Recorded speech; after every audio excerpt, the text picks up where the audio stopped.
Much Ado About Nothing, Blog 4. How has the practical lesson impacted on the progress and development of the performance as a whole and your individual performance of a character? Today I found very beneficial because we've blocked the end of Act 1. So I've been able to develop my character more, thinking about her stature and how she is with other people in the production. It's also good because it means we can move on to Act 2, and all we have to do for Act 1 is polish little pieces and keep refreshing it. Although when we weren't being directed, we were put into groups to work on different scenes to help us gain more ideas before we came to blocking it. This is good because as a group we can get that scene done and then just have feedback on it and alter it if necessary. If people already have an idea what they're doing, they'll know their given circumstance and be able to work better. Describe the games and exercises used to warm up and why they were used. Today we did several little exercises to help us warm up, both physical and vocal. The first exercise that we did was like the walking one, where we're walking to move our muscles and to warm our muscles up, so we don't strain ourselves if we're doing any real movement in the production. We put on some 80s music to get us into the era that we're setting it in, and we warmed up to that. We did isolation and stretches, such as working on our shoulders, hips, our neck, moving our torso round to loosen up. This is a safe practice because we're making sure when we're moving around and being physical within our acting, we're not likely to pull muscles or injure ourselves in any way. And the warm-up is safe because we're not bumping into anyone because we've got plenty of space around us. The other one we did today, the other one was a vocal exercise, such as tongue twisters, the chewing exercise, where we are trying to chew toffee to warm up our mouth, I think. And it also helps you with your diction because it pushes you to use your tongue a lot more while trying to imagine that you're trying to get this toffee out of your teeth. And it also helps with pronunciation.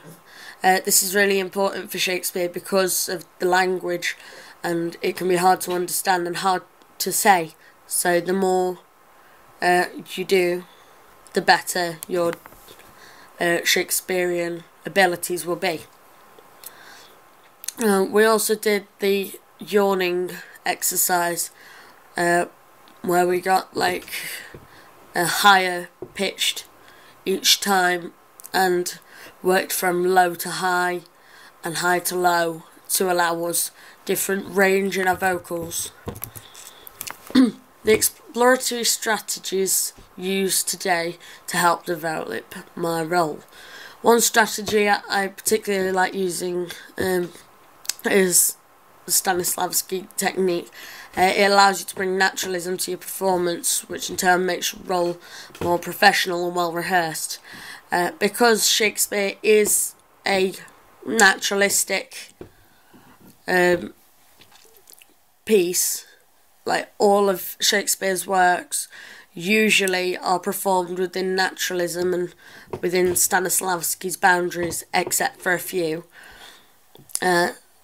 So we needed to work on that, and that naturalism allows us to be more relatable to the audience. In our modernised version of Much Ado, there's a lot of realism within our performance, and therefore we need to use this technique better.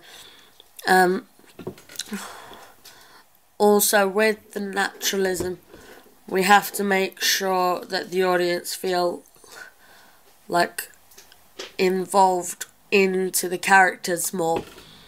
They can relate to the characters, and they're focusing more on the characters and the emotional connection as well as the story, rather than just meanings like epic theatre.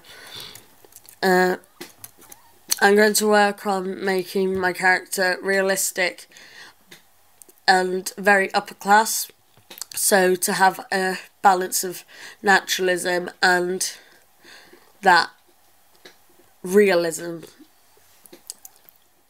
So I'm not an average normal character. I will be an upper class character, and maybe slightly stereotypical, as that's what is expected really from that.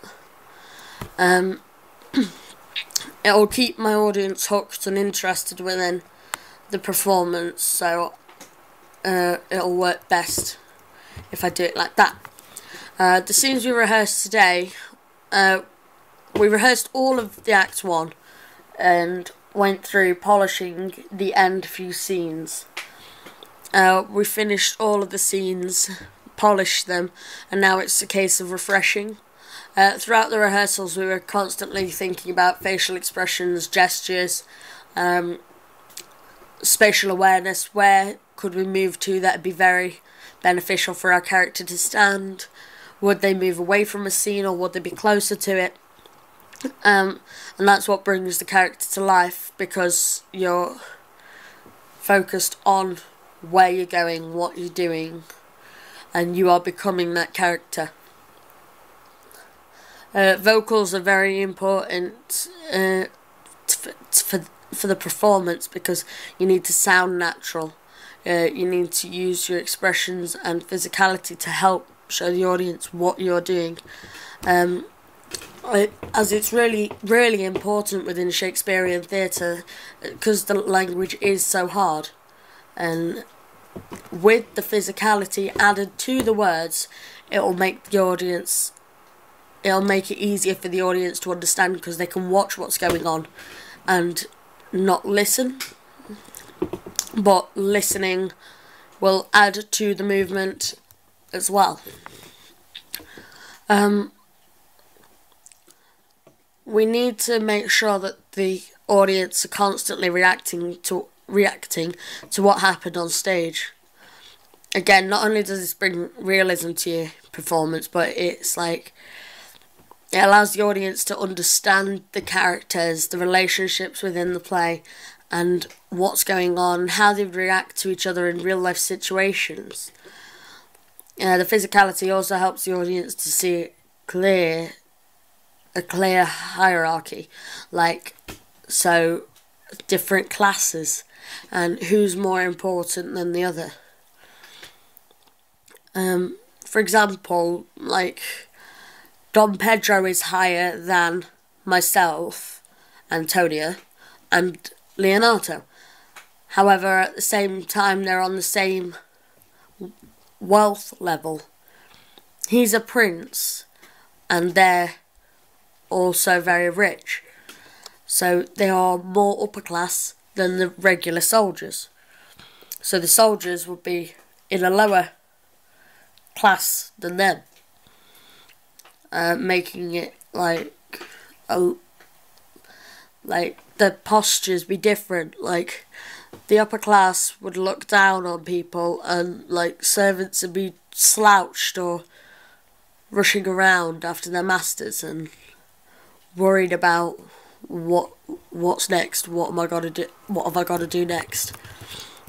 The ideas that we've experimented with, and how do we experiment and take risks? Well, I put a lot of ideas forward today, and I never really rely on a director to tell me where to go or how to stand, because that would be fully directed, which would mean we're not doing anything ourselves. So I take my character into my own hands and think, where would they go, how would they stand, what would they do, because that shows my level of professionalism and that I'm thinking for myself. I constantly show that I'm taking risks by adding lots of physicality to my performances, reactions to different scenarios on stage. I believe that so far I'm doing well with portraying my character and keeping the audience engaged with my performance. However, I am a slightly blander character than others, so I need to work on how to keep people engaged. Or I could twist it on its head and use that to my advantage, as when Antonia does have the outburst, no one sees it happening. No one can see it coming. How did we develop the ideas as a group? And who took the lead? To be honest, no one took the lead during this week's session, as we just worked on the scenes as a full group. A lot of people, such as myself and Ben, contributed to the session, but no one took a real lead. The main way we developed the ideas was to run different scenes between each other and run ideas, brainstorm and perform this scene, and then get directed as to what she wants to change, what isn't right for her. It was very important that we listened to all the direction, other people's direction as well as our own, because something could be said to another person in the class and it could be relevant to you. So that means the director doesn't have to repeat themselves. So you listen and you show it to, you think about it for your character, what you're doing, and take it on board and change.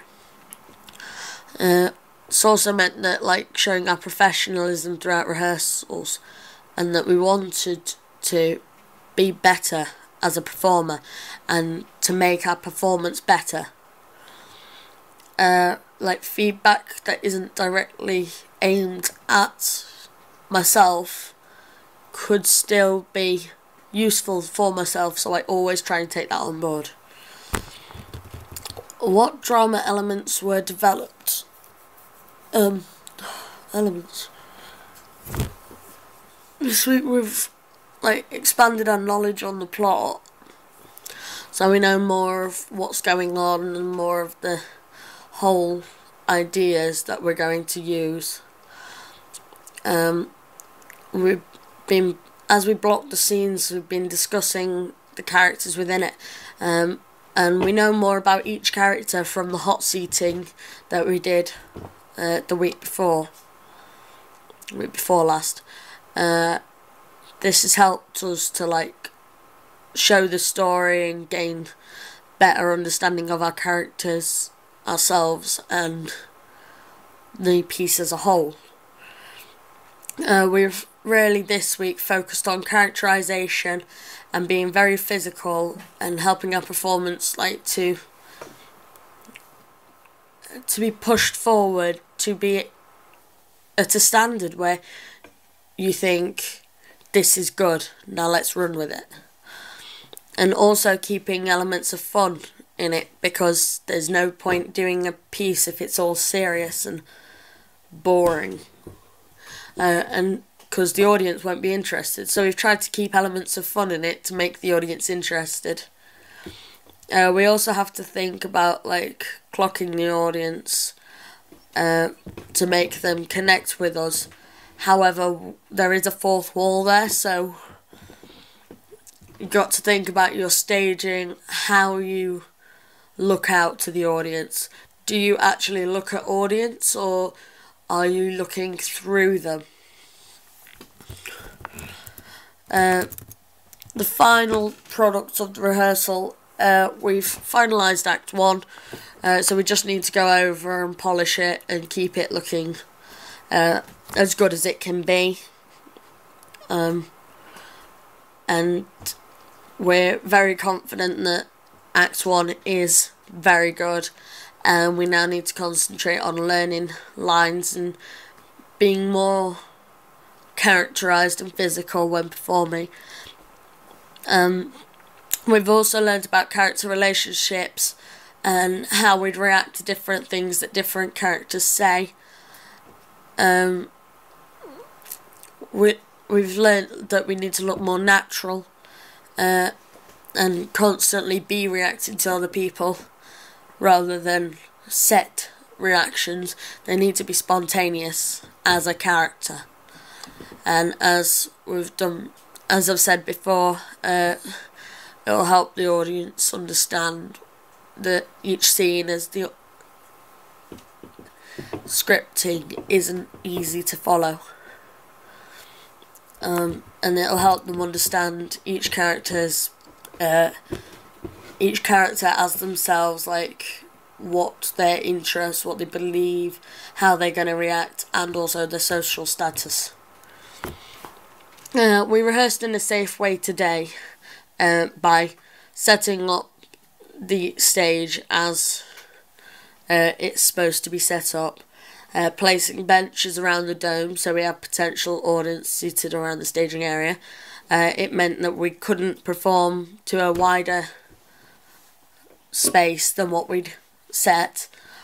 It also meant we'd be aware of where the audience would be and then wouldn't be able to move further. So when it came to actually having an audience, it's safer because we're expecting it.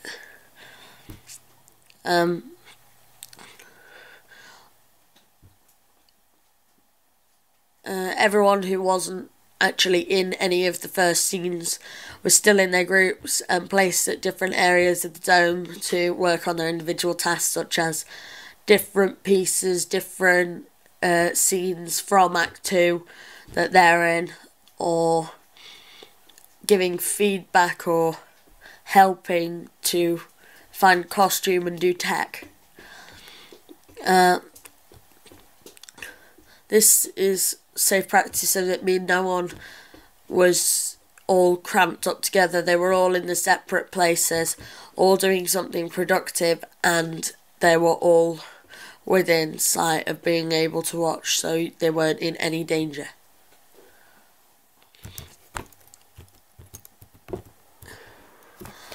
Each rehearsal we come in blacks, and I usually wear a normal plain t-shirt and black leggings to show that I can, to make it easier for me to move around and not be restricted. My strengths is that I'm focused in each and every lesson, and I do take on the feedback and incorporate it into my character or into what it's meant for. And even if the feedback isn't aimed at me, I can take it on board and still develop further from that. Another one of my strengths would be my projection and pronunciation. I think that I've improved a lot since a few projects ago,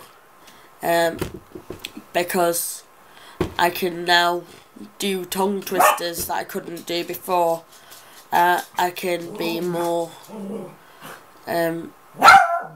strong on my wording when in a character. I still stutter when I'm myself, but when I'm in a character I can put a specifics to it.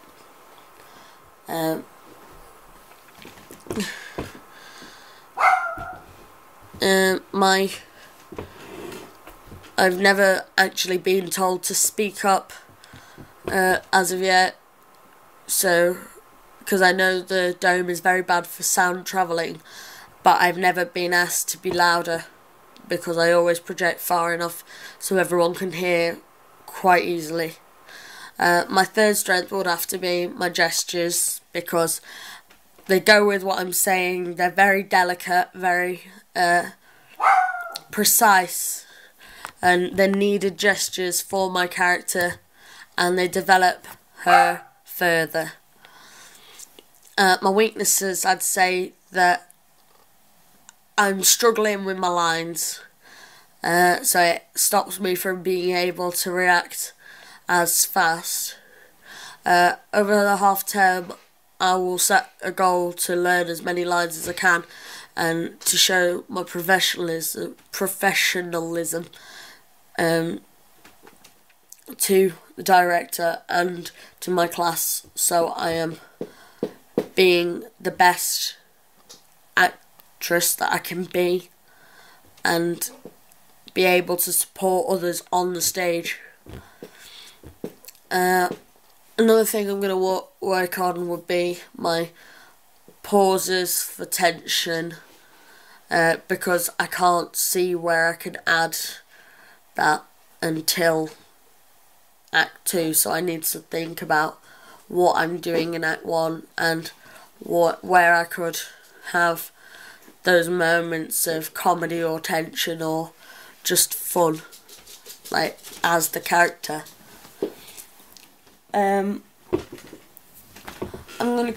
Today, we have to keep all of the blocking from these rehearsals and just develop them. I don't think any ideas needed rejecting today, because they were all just small, little, intricate pieces that fit together. I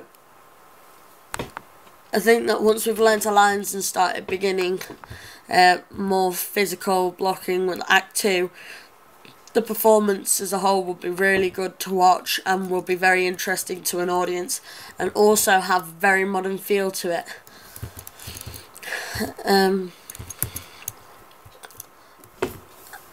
I've done research into my character and how a person of my stature and age would work at the time, and this has helped me to understand my character Antonia's behaviour and how I'd react to people.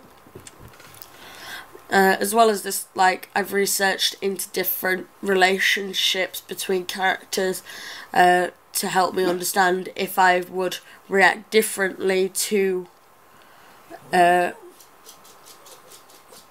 Ursula than I would to Margaret. See little pieces, would I react differently between those two, because they're very much different in the adaptation that we're doing. Would I act differently between them, or would I be an all-loving, all-caring person? So I need to continue to work on that,